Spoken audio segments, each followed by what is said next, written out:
Эфир абхазского телевидения продолжает русская служба новостей. Здравствуйте, в студии Алиса Шамба. И в начале выпуска коротко о главных темах дня.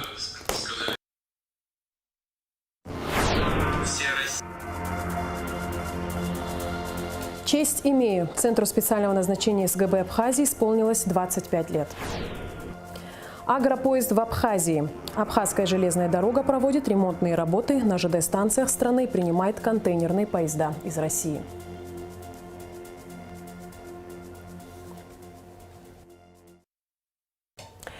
В Центре специального назначения СГБ Республики состоялось торжественное мероприятие по случаю празднования 25-й годовщины образования подразделения.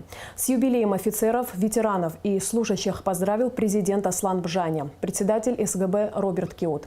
Далее прошли показательные занятия, где была продемонстрирована готовность сотрудников подразделения оперативно выполнять боевые задачи. С места событий Эсма Голландзая. Товарищ главнокомандующий, личный состав Центра специального назначения Службы государственной безопасности по знаменованию 25-й годовщины Центра специального назначения по вашему приказанию построен. Начальник центра подполковник Атумава. Здравствуйте, товарищи! Поздравляю вас с 25-летним образованием Центра специального назначения. 25-летний рубеж пройден. Позади непростой путь. Впереди новые успехи и победы. Центр специального назначения СГБ был создан в сложный период истории нашей страны. Он позволил объединить усилия подразделений при проведении боевых операций по пресечению террористических и диверсионных актов. С юбилеем офицеров, ветеранов и служащих ЦСН поздравил президент Аслан Бжаня. За все годы своего существования Центром был выполнен ряд серьезных специальных операций, результаты которых существенным образом укрепили безопасность Республики Абхазия. Мы помним имена всех погибших при исполнении служебного долга офицеров и рядовых сотрудников и чтим их память. Убежден, что офицеры и рядовые сотрудники Центра специального назначения и впредь будут соответствовать высочайшим профессиональным и моральным качествам. Мною, гарантом исполнения Конституции и главнокомандующим Вооруженными силами Республики Абхазия, прилагаются все необходимые усилия по поддержке и содействию Центру специального назначения.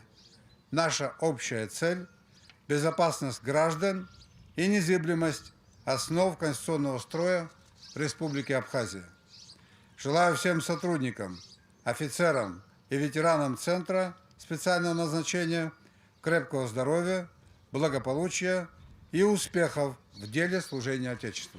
К сожалению, за минувшие годы не обошлось без боевых потерь. Память сотрудников, погибших при исполнении служебного долга, почтили минутой молчания. Далее председатель СГБ Республики Роберт Киут обратился к руководству, сотрудникам и ветеранам Центра. Сотрудники Центра – это смелые и решительные люди с несгибаемой волей, настоящие патриоты, которые находятся в постоянной боевой готовности для оперативного реагирования на угрозы национальной безопасности. В этот праздничный день мы вспоминаем наших безвозвратно ушедших коллег. Память о них всегда останется в наших сердцах. Хочу выразить слова благодарности коллегам из Российской Федерации. Сердечно поздравляю руководство, сотрудников, ветеранов Центра специального назначения Службы государственной безопасности Республики Абхазия с 25-й годовщиной со дня образования. Решение об образовании Центра было обусловлено нарастающей угрозой распространения международного терроризма и экстремизма и проходило в сложных условиях становления Республики Абхазия как независимого государства.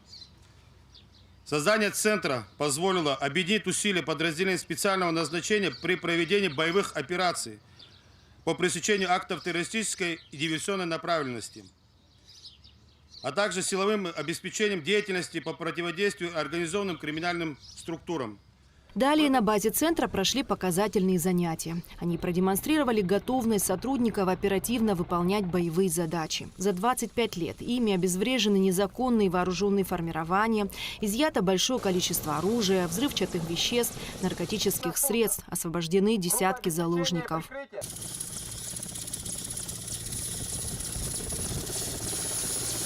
Сегодня Центр специального назначения СГБ – одно из наиболее боеспособных и подготовленных подразделений страны. В распоряжении сотрудников экипировка и снаряжение, отвечающие мировым стандартам. А самый главный потенциал, сила и мощь ЦСН – это сотрудники оперативно-боевых отделов. 25 лет бойцы с честью и достоинством выполняют возложенные на них задачи. Их служба, направленная на обеспечение безопасности, позволяет жителям и гостям республики чувствовать себя защищенными. Эсма Гуланзе, Алексея Гухава, Давид Давицба, Абхазское телевидение.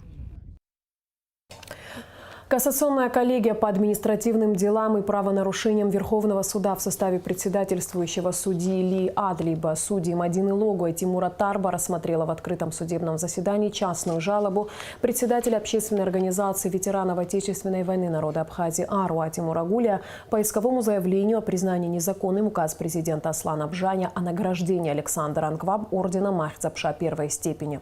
Суд кассационной инстанции оставил жалобу председателя Аруа Тимура Гулия без удовлетворения.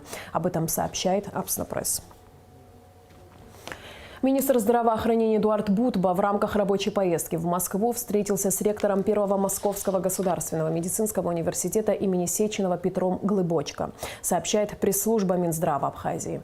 Бутба и Глыбочко обсудили вопросы подготовки врачей, госпитализации пациентов из Абхазии в медучреждения университета в рамках программы обязательного медицинского страхования.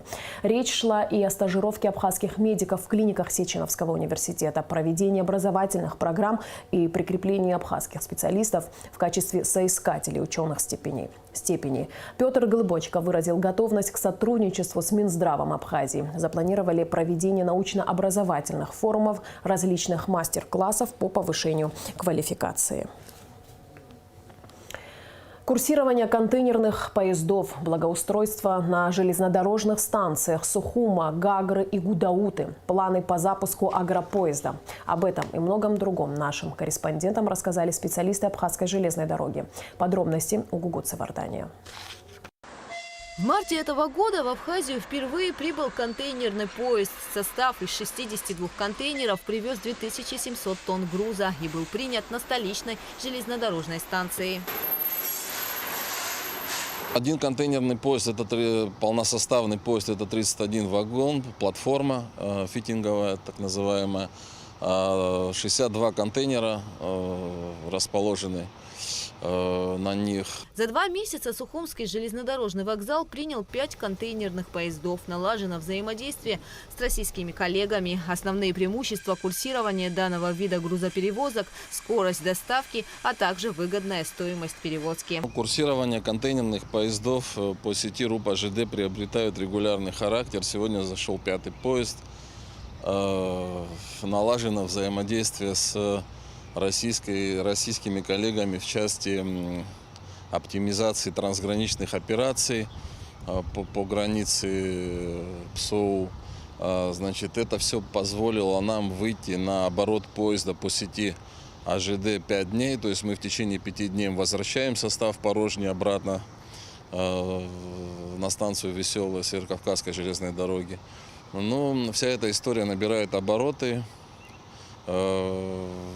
Я думаю, к осени текущего года количество контейнерных поездов, которые к нам будут заходить в месяц, будет доведено до 80 единиц. Работа на контейнерной площадке столичной железнодорожной станции кипит. На территории работает необходимое оборудование, однако еще многое предстоит дополнить. В то же время идет процесс благоустройства грузовой площадки. Восстановлено дорожное полотно, проведено освещение, установлены видеокамеры. В дальнейшем мы хотим сделать так, чтобы здесь располагались все вот эти вот сервисные сегменты, связанные с функционированием терминально-логистического центра. То есть здесь и таможенные органы будут расположены, будут проводиться и осуществляться различные виды услуг, связанные с конечными начальными операциями по обслуживанию вагонов. Переработки вагонов, выгрузки грузов, погрузки, хранению. Раньше здесь располагались козловые краны, так называемые, но они уже пришли в негодность. Мы их демонтируем и есть в планах приобретать большегрузную технику. Решение о запуске контейнерных поездов было принято Абхазской железной дорогой в целях увеличения объемов грузовых перевозок, что способствует экономическому развитию страны. Большую поддержку оказал глава государства Аслан Бжания, который помог решить сложные вопросы, связанные с реализацией проекта. Этой осенью в планах АЖД запустить агропоезд, который будет поставлять на территорию России цитрусовые. То есть это поезд, на котором будут размещаться рефрижераторные контейнеры с целью доставки цитрусовых из Абхазии в сезон оперативно на рынке Российской Федерации. То есть вот в этом году мы постараемся этот сервис тоже запустить. Первый момент, да, такой основной, который будет решен, да, таким образом, это прохождение границы сельхозпродукции. То есть на поездах это все делается быстро, оперативно. Также в этом месяце в Абхазию прибыл поезд «Ласточка». Запуск прошел успешно. В данный момент АЖД прилагает все усилия, чтобы поезд курсировал регулярно. Сами пути, по которым курсирует электричка «Ласточка», к ним предъявляются высокие требования технические. Для того, чтобы провести этот тестовый прогон ее, необходимо было восстановить электрические цепи рельсовые. Нужно было провести работу по габариту. Вся эта работа была проведена нами в марте-апреле текущего года. И тестовый прогон электрички прошел удовлетворительно по оценкам российских наших коллег. Ну вот мы сейчас работаем над тем, чтобы на регулярной основе запустить курсирование электропоезда «Ласточка» по маршруту Сочи-Гагра. Продолжаются работы по благоустройству, расчистке и частичному ремонту здания Сухумского железнодорожного вокзала. Работы ведутся, да, отремонтирована крыша, центральная часть и один из флигелей, где она сохранилась. Идет очистка стен от налета. Абхазская железная дорога активно проводит работы на железнодорожных станциях Гудауты и Гагры. Скоро заменят кровлю здания Гудаутского вокзала. На Гагарской станции тоже идет процесс благоустройства. Приступаем мы к работам. Уже провели очистку помещений внутри от грязи. И в июне месяце начинаются работы. Что касается Гагры, это, да, там тоже работы по благоустройству при вокзальной территории. Кстати, там проводятся работы и по платформам Гагрипш и Абата. Все работы Абхазская железная дорога проводит за счет собственного бюджета при поддержке президента Аслана Бжания. Гугу Цавардани, Алексей Баструков, Абхазское телевидение. Министерство внутренних дел Республики Абхазия продолжает рейдовые профилактические мероприятия «Безопасный город» и «Безопасный район». Подробности в материале пресс-службы МВД. Министерство внутренних дел Республики Абхазия продолжает рейдовые профилактические мероприятия «Безопасный город» и «Безопасный район». В ходе построения личного состава в Рио начальника УГАИ МВД Лоуиналпа поставил перед сотрудниками ряд задач, обозначив основные цели рейда. Первым местом дислокации стал город Новый Афон. К Афону в преддверии курортного сезона сотрудникам поручено проявлять особое внимание. Традиционно город привлекает большой турпоток, обеспечить безопасность которого – приоритетная задача милиции. Управлением госавтоинспекции МВД Республики Абхазия проводятся профилактические мероприятия по республике, направленные на выявление водителей, управляющих транспортным средством в состоянии алкогольного либо иного опьянения. Министерство внутренних дел очень обеспокоено сложившейся статистикой дорожно-транспортных происшествий. Призываем наших уважаемых граждан соблюдать правила дорожного движения, так как это позволяет сохранить жизни своей и жизни других участников дорожного движения. Сотрудники проверяют водителей тщательно, особо реагируя на управляющих транспортным средством в нетрезвом состоянии. Статистика ДТП, основное количество которых совершается водителями под алкогольным или наркотическим опьянением, тревожит Министерство внутренних дел. Сотрудники милиции давно работают без выходных, постоянно призывая граждан к бдительности и безопасному вождению, а также соблюдению правил ПДД. В ходе рейда 18 мая доложено о ДТП в Гудаутском районе. Руководитель УГАИ по поручению замминистра Беслана Чкадова, под контролем которого проходит рейд, срочно выехал на место дорожно-транспортного происшествия. Обошлось без жертв, несмотря на то, что удар был сильный и оба авто значительно деформировались. В ходе проведения профилактических мероприятий поступило сообщение о том, что на 66-м километре трассы Псо-Ингур произошло дорожно-транспортное происшествие. А именно автомашина марки ВАЗ-2110 выехала на главную дорогу и совершила столкновение с автомашиной марки Honda CR-V.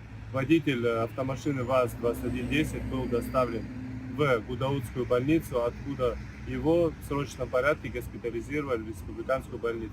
Последний получил повреждения тазобедренного сустава. Сотрудники несли службу до поздней ночи, несмотря на ужесточенные меры взыскания за нарушение ПДД, уже вступившие в силу, правоохранители продолжают выявлять случаи управления автомобилем в нетрезвом состоянии.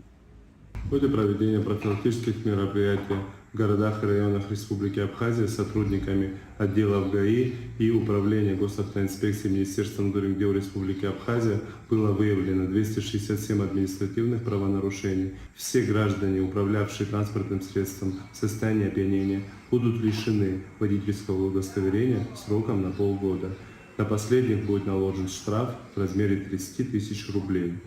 Рейдовые мероприятия сотрудники милиции продолжат далее по всей республике. МВД напоминает, что основной целью рейдовых профилактических мероприятий является снижение количества правонарушений и обеспечение безопасности всех участников дорожного движения. Временно исполняющий обязанности начальника УГИ МВД Абхазии Лоу Иналыпа обратился к гражданам республики.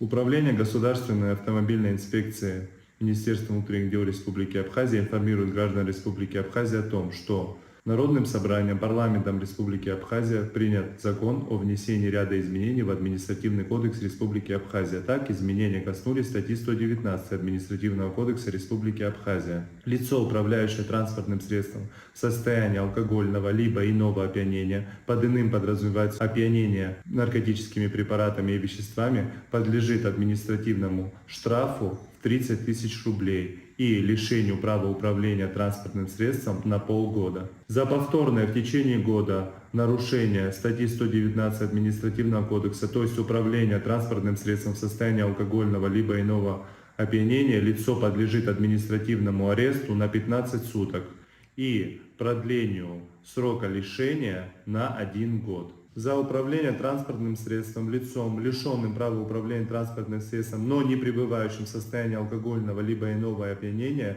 данное лицо подлежит административному аресту на 5 суток и лишению права управления транспортным средством на 1 год.